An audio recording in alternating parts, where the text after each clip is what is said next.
Hello everybody, Salty Walty is back. I have a match in my Jim White Dingo Sniper. This was requested by Serena. He wanted it with his build, which I actually can't remember what it was, but I have it on. I don't want to open Chrome because every time I do, OBS throws a bit of a fit about it. So I'm not gonna open Chrome. Oh wait, no, I got Patreon on my phone. What am I thinking? Oh god, shut up, shut up, shut up. I'm trying. I don't want YouTube hitting my channel with that. And it'll probably do that because I'm not gonna bother doing any retakes because I'm a man. Let's see. Oh hell, I have to go through Discord now that I'm thinking about it because it wouldn't let me open the link she sent me to do his request. Let's see. I think we're at 450, so that'd be the level 2 white dingo. Alright, so his build he wanted me to use is the level 2 leg armor, level 5, 3, and 1 health boost, level 1 and 4 melee boost, and level 4 and 1 range boost. So that's the build we're running. So, they don't seem to know what to do with this mobile suit. And I kind of find it hysterical and sad at the same time, because originally they buffed it a few months ago, back in December, if I'm not mistaken. Not December, I don't know, it wasn't too long ago. They allowed it to run and buff, or run and charge its melee, or its ranged attack, with the long rifle. Well, they took it away because it didn't change anything about the suit. From what I'm hearing, it actually made the suit oh no, it's 500. So no, this is the level 3 version of the suit. But yeah, so they made the suit. From what I'm hearing or what I'm understanding from the text, because I don't use the American site, I use the Japanese site so I can get the information quicker. But I don't read Japanese, or I'm not fluent in Japanese, so and Google, well, Google's Google, and it's not a perfect translation half the time, or 99% of the time. So, if I'm not mistaken, that buff actually hurt the suit because people are actually missing their shots a little bit more. So, uh, if I had my way, the one way to buff the suit would just make it tankier. Because honestly, it's uber squishy, which kind of makes no sense. It's like the Gym Snipers, right? The Gym Sniper 2, anyway. They're better than Gundams, like the RX-78-2, and I'm pretty sure they can keep. Do you mind not knocking my shit off, Finn, please?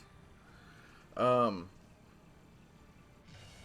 they can compete really well. I think all the way up to the G3, and just they're not as strong as the Unit 5 and 4, if I'm not mistaken, but they're fucking up there lore-wise. They're not weak. The only problem is that a lot of the time, uh, they were rarely ever at 100%, mainly due to the fact that a lot of their materials that were used to make the suit were extremely expensive. So it made it hard to do repairs, and a lot of the time, a lot of the repairs were jerry rigged just to get the suit back out. So it was always a pain to get this suit up and running again after a mission. So, but I still feel like their one buff would be to like increase the damage on the rifle. For one, the charge shot rifle, you're only getting, I think, 200 extra damage. That's not worth the charge time. That really isn't. Um, give it a sub weapon besides Vulcans and the grenades. Maybe a submachine gun or something like that. Maybe make the grenades more powerful or something. Like there's a lot of things they can do.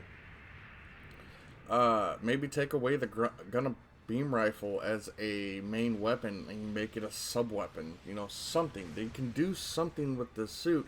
There's plenty of things they could have done with this suit. And it's not like they would make any other suit strong by buffing this suit. It's not like this suit, with the exception of the ground type bazooka and the beam rifle and the 100, shares. I mean, I'm talking about this main gun, the long rifle. The long rifle you can buff, and I would honestly just say buff the fucking damage on it, because the damage is low. Like I said, you get 3 shots per the trigger. It does stun, but you have to stop the fire. You can do that with the standard, rifles on the fucking Gelgoog and the Unit 4 and 5. It's their standard rifles do that same amount of damage, and they can move and fire, and have better weaponry. So it's just kind of weird. They just don't seem to know how to buff the suit. Yeah, Salted Fish, he ends up dropping out. He rage quits because he just keeps, he doesn't seem to know what fallback is, or, general keeping track of his radar to know that, hey, he's the only one there. But yeah, so, like, it wouldn't take all that much to make this suit good. It's really just, like, buff the rifle. Buff the main gun on this suit. Why, like, another thing, why are this, it's got a Vulcan pod, which, I'm not too sure what's the difference between this thing's Vulcan pod and the Vulcan pod on the Mark II, but you could probably buff this Vulcan pod on this thing, and it'd be in a really good spot, just buffing that. But yeah, a lot of the buff changes on this suit kind of, like, make no sense. To me, anyway, It's just, whatever they try to change, it never works. And this suit's been buffed several times. It's like the G3, where the G3, it got buffed like 5 or 6 times, and now it's in a really, really, really good spot. But it took them 5 fucking buffs to do it. Look at the full armor Thunderbolt. It took them 3.5 years to finally do the one buff it needed since year 1. Increase its turn speed. It took them 3 years to do that. So the fact that it's taken them so long to do something that should have been done, or it should have launched as it is baffling. It really confuses the shit out of me. Now, like I said, buff the main weapon, buff the Vulcans, and the suit would be good.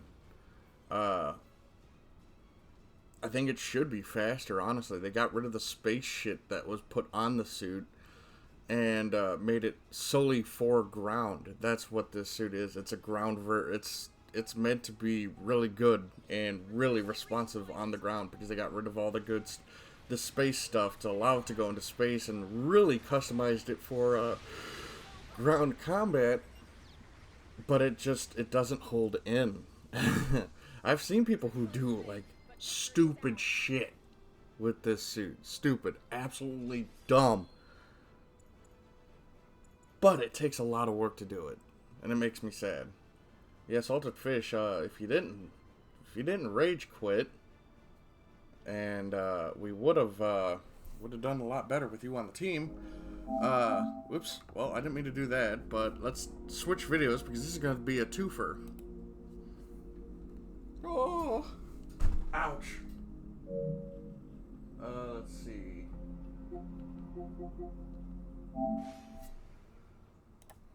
But yeah, so part 2 is going to consist of the Jacob Snow's Gelgoog Cannon.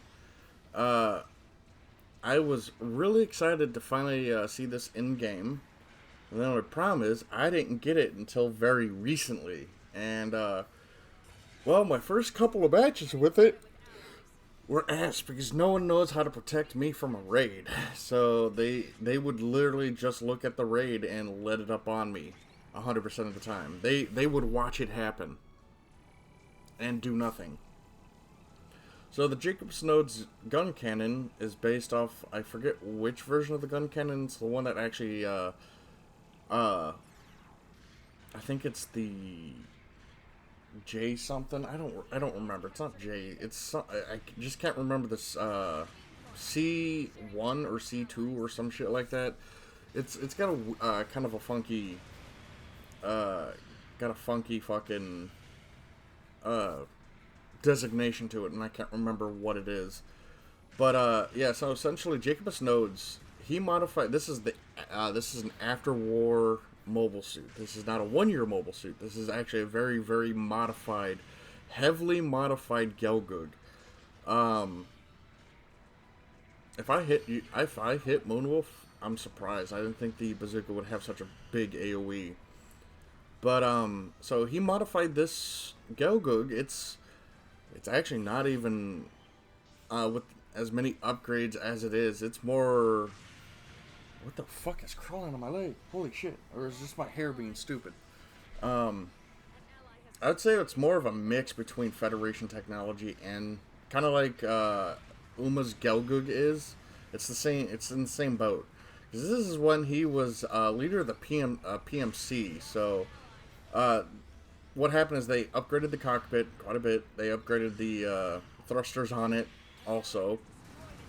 Changed the backpack, and the rifle is actually from a Jim ground type sniper that's been heavily modified. It also fits, the Gelgoog's head also fits the Zaku flippers, little I-beam thing, and same with the rifle, also has the same configuration on it. This is meant to have the Gelgoog have the most accurate shots as possible, meaning this thing could outrange a lot of snipers during its operation, which was really cool. Also uses the same thruster configuration as Uma's, and it's also got that really weird fucking downswing, man. It's like half of the Gelgoog VGs, and it throws me off. It threw me off a little bit here and there because I'm just like, I'm not used to it. I'm waiting for the standard Gelgoog downswing, but it doesn't come out. So it always fucks me in the long run, and I get confused. But yeah, so it also has the spotting. It can spot, which is nice. The cannon, as you can see, is actually not a beam cannon. It's just a giant bazooka mounted over the shoulder, and it works. The suit is very fun. The problem with it is that the fact that the beam rifle doesn't stun, and that makes no sense. I understand that it does have a giant bazooka as a sub-weapon and a Sternfaust, but the rifle doesn't stun. And it has a really good fire rate. It has a fantastic fire rate, just like the white Dingos, but doesn't stun. Which, again, really, really weird balance decision. It kind of makes no sense to me that it doesn't have it doesn't stun. It does stun on a full charge, and if you shoot a target, if I'm understanding the skill correctly, you have to be scoped in for it to work. But if you shoot a target whose head or legs are busted, or in space, head and backpack, they will get heavy staggered. But it only works if you're scoped, which is weird. I don't like the fact that it's you have to be scoped. It should just be in general. If their legs are fucked up, or heads fucked up, or backpacks fucked up, it should just turn into a stagger if you shoot them in the those general areas. Now, another thing, I don't know if the heavy stagger only happens if the rifle's at a full charge. I don't know. I haven't been able to test that yet, so its skill is a bit weird.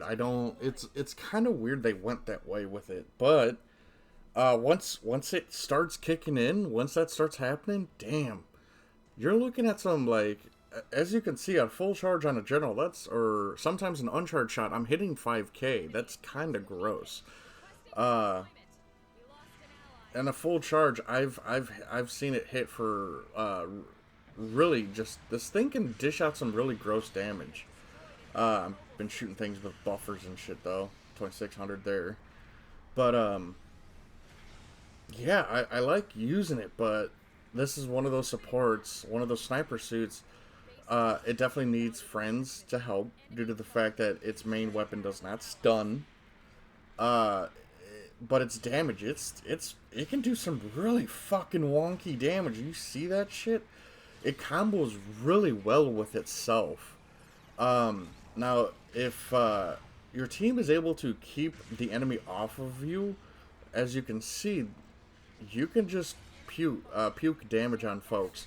The sub bazooka I really like, because it's got really good range, really good damage on folks. Breaks between that and the rifle, you can break limbs really fast. The Sternfaust is nice for the additional damage for any oncoming general. Just be mindful. You have no melee defense whatsoever. So you got it. You have to be careful about that. Um, Otherwise, yeah, it's a lot of people don't like it because the main rifle doesn't stun. Which I understand. You know, it's a weird decision, but you know, it's a not. You know, the full charge slaps. It hits like a truck. But again, gotta be careful. You really need to be careful about getting into melee. It's uses the same Naginata as every fucking Gelgoog, so that's nice. Because the Naginata hits like a truck, so all of its weapons hit relatively hard, and that's good. It's very fun. Oh, did you guys know the camera is not a hit scanned object? It's actually a projectile. Let me tell you how fucking stupid that is. That's dumb. There's no reason why the camera should be like that. It should be hit scanned. It should be you look at someone and they get their picture taken. That's how cameras work in real life. It's so weird that you can actually see it travel if you fire the camera and then move your screen. You can actually see that a little ball fly from your head or gun and hit a target. It's so fucking weird they did it that way. But yeah, those are my thoughts on the can you just fucking pause? That's my thoughts on the Gelgoog Cannon JN. I like the suit. My taste is kind of a little bit soured about it because the first initial matches I've had with it, and no one just doing their fucking job and protecting me from a solitary raid, and he was under cost by like 100 points, so it really annoyed the shit out of me. But fun suit, neat. It looks good. I like that visor. It's just one of my favorite Gelgoogs. Can't wait for the Vertex version of this suit to come out. But let's take a look at the patrons. We have Brandon Markey, Shipper, Azrael, Dragon Spartan 90, Gunnuggers, Jeff Dunn, Clav, Maverick, Momoka, Peter Strike, Oni Savage, Adam, Soda Souls, Alimo, Steel Talon, Mean to Robo, Mysteries Mercenary, and I do want to apologize to Mystery Mercenary, though I did bring it up to him a while ago, or yesterday. Patreon has doing some fucky wucky shit. They told me he had not been a patron for a couple of weeks, and it turns out he's been there, and I haven't been saying his name because I thought he had stopped. Patreon's doing some weird stuff. I have another patron who, I think his name is Kig. It didn't tell me that he became a patron, so there's that. But yeah, some weird shit. So we got Ptolemy's, Phantom, OC, Viscarian, Zinakos, Michael, Bryson, Claudio, Christopher, Crusader, Serena, Lyoko, Coco, Zanik, Shadow, NJ Bean, Streeter, Rand Hero, Destroyer, Sean, Living Deadward, and David, and Supple Aki. I want to thank you guys for supporting me. It means a lot, and we shall talk to you guys later.